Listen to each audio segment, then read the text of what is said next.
This is how we do it. Ze-Tac, as I mentioned, is a Z-axis conductive material, but it is not a film. It can be applied in the exact same manner that you apply conductive pastes and inks today.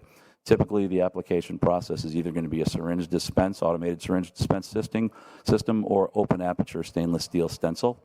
Very simple to process. The material itself is about a 20 to 30,000 centipoise viscosity. Looks kind of like warm honey when you pour it out. Very easy to manage. Another important point here is it's not delivered in a frozen package. It doesn't require any kind of cryogenic storage. It's a room temperature stored material. We have two options in these formulations. One is a UV cured solution. That's much newer for us. Really seeing a lot of exciting things around some of our UV formulation options that we'll talk about.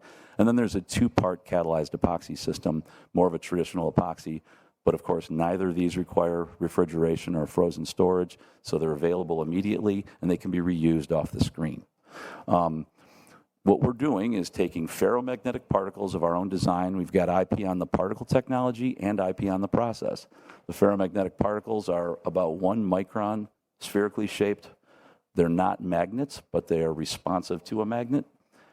And then we're taking and electroplating those in one of two noble metals. Typically, it's going to be silver or gold. Very, very thin layer. What that results in, because we're only creating columns that are very well isolated and we don't need a lot of them to get good conductivity, is a very low density material. So by weight, when you compare it to a typical ECA where you've got 70, 80% loading of silver, our ferromagnetic particle loading is about anywhere from 15 to 25 or 30%, the result of which means the rest of that formulation is the adhesive.